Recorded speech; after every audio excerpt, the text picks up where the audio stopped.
Hello students, कैसे हैं आप सब। उम्मीद करते हैं आप सब ठीक होंगे। जैसे कि आप सभी को पता है कि जो एग्ज़ाम रद्द हो गया था उसका एग्ज़ाम 17 जनवरी को हो चुका है और ये सेकंड शिफ्ट में जो एग्ज़ाम जिनका रद्द हुआ था उनका जो है 17 जनवरी को फर्स्ट शिफ्ट में एग्ज़ाम हुआ।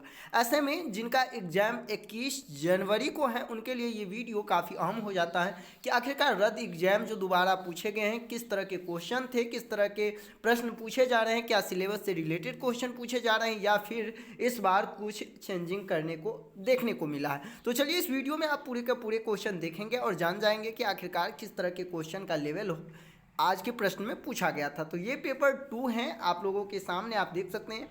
आज भी वही क्वेश्चन जो बार बार आपने अक्सर एग्जाम में देखा होगा, लैंगिक भेदभाव से रिलेटेड क्वेश्चन एक आते ही हैं हर शिफ्ट में। तो लैंगिक भेदभाव से रिलेटेड क्वेश्चन आज के प्रश्न में भी पूछा गया था।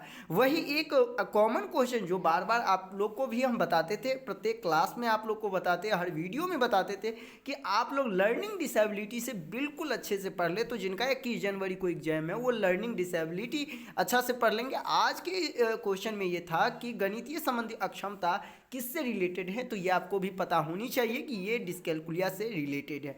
ठीक है, अगला जो क्वेश्चन था आपके कोलवर्ग से संबंधित था। कोलवर्ग के चार जो स्तर हैं, 6 स्तर टोटल, 3 उनके स्तर हैं और तीनों को पर स्तर को 2-2 पार्ट में किया गया है, तो टोटल जो 6 हो जाते हैं। और इसका जो है पूछ दिया गया था जो इतने एज से लेकर के इतने एज के बालक का जो है वो कोलवर्ग के किस स्तर से रिलेटेड है। तो ये क्वेश्चन और कोलवर्ग को आप अच्छे से देख लेंगे। वही हम बात करें एनईपी 2020 की, तो ऐसा कोई आपको शिफ्ट एग्जाम ही नहीं मिला होगा जिसमें एनईपी 2020 से रिलेटेड क्वेश्चन नहीं पूछा गया। यदि अभी तक आप एनईपी 2020 को अच्छा से नहीं पढ़े तो आप जाइए प्लेलिस्ट में, और मैं एनईपी 2020 पे बहुत ही महत्वपूर्ण वीडियो बनाया हूँ, वो आप ज़रूर देख लें जिससे कि आपका एनईपी अच्छा हो जाए।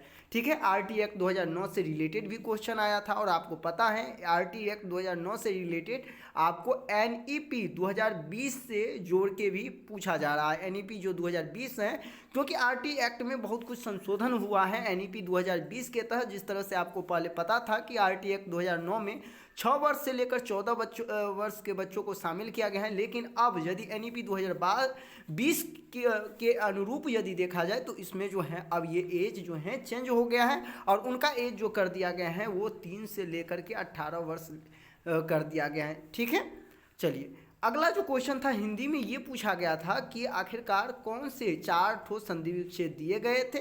ठीक है, ऑप्शन में, और इसमें ये पूछा गया था कि कौन से संधि विच्छेद जो है वो सही है। मान लीजिए कोई भी शब्द का संधि विच्छेद दे दिया गया था और उसका जो पूछा गया था कि कौन संधि विच्छेद सही है, कौन संधि विच्छेद गलत है, तो सही को चूज करना था। वही हम बात करें जो साइंस स्टूडेंट थे, चूँकि वो लोग क्वेश्चन बताए हैं तो इसीलिए साइंस में, चूँकि सोशल साइंस का अपडेट मेरे पास नहीं आया है, तो साइंस में जो पूछा गया था वो आपको विटामिन की कमी से होने वाला रोग पूछा गया था। एक कोई विटामिन था और उससे रिलेटेड पूछा गया था कि इस विटामिन की कमी से ये रोग होता है। वही हम बात करें अभी जो हाल फिलहाल जो ओमिक्रॉन वेरिएंट है कोविड का, और इसको लेकर भी क्वेश्चन पूछा गया था कि आखिरकार ओमिक्रॉन जो है वो सबसे पहले ये वेरिएंट किस देश से रिलेटेड, यानी कि आप निश्चित तौर पर यदि देखें तो सीटेट में पहले ऐसा नहीं होता था कि जो करंट चीज़ है वो पूछे जाते थे, लेकिन अब जो है सीटेट में कहीं ना कहीं आप जो हिंदी का पैसेज भी देखे होंगे आप लोग पिछले शिफ्ट के एग्जाम में, तो उसमें कोविड को लेकर अक्सर क्वेश्चन दे रहे थे, चाहे वो हिंदी की पैसेज हो, संस्कृत का पैसेज हो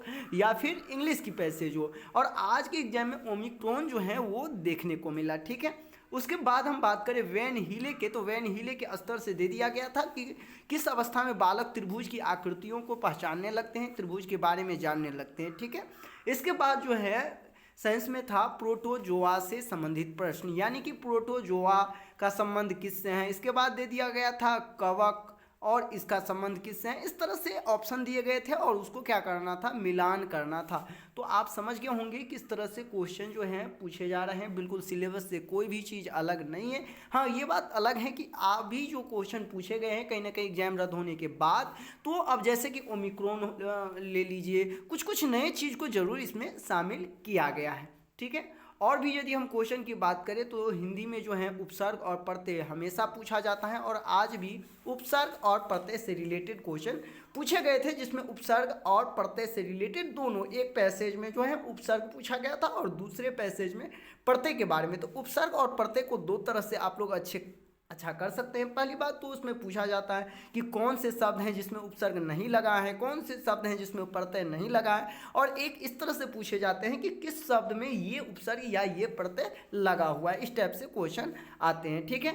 इसके बाद यदि हम बात करें तो समावेशी शिक्षा से भी प्रश्न पूछा गया था कि समावेशी शिक्षा दे दिया गया था क्वेश्चन, और इससे रिलेटेड 4 ऑप्शन दिए गए थे। फिर उसके अकॉर्डिंग जो है नीचे में दिया गया था कि कौन ऑप्शन किससे रिलेटेड है, कौन सही है। यदि हम बात करें पियाजे से, तो आज के भी शिफ्ट में पियाजे से रिलेटेड प्रश्न पूछा गया था। कोई ऐसा दिन नहीं है जो पियाजे से रिलेटेड प्रश्न नहीं पूछा जाएगा, ठीक है। यदि हम बात करें भाषा से संबंधित अक्षमता, तो ये भी क्वेश्चन पूछा गया था कि भाषा से संबंधित अक्षमता किससे संबंधित है। दूसरा स्टेप से पूछा गया था कि भाषा से संबंधित अक्षमता आखिर क्यों होता है, इसकी जिम्मेदार कौन कौन है, किस कारण से होता है। तो ये क्वेश्चन आज के प्रश्न में स्टेप से पूछा गया था। उम्मीद करते हैं इस वीडियो को देखने के बाद आप समझ गए होंगे कि आखिरकार जो क्वेश्चन पूछे गए थे, जिन लोग का परीक्षा रद्द हो गया वो किस तरह से।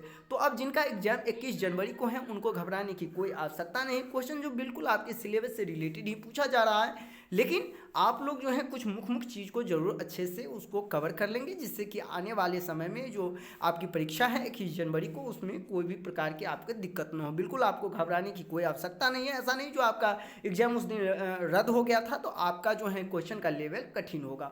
तो चलिए, बेस्ट ऑफ लक आप सभी को जो लोग परीक्षा 21 देने जा रहे हैं। धन्यवाद।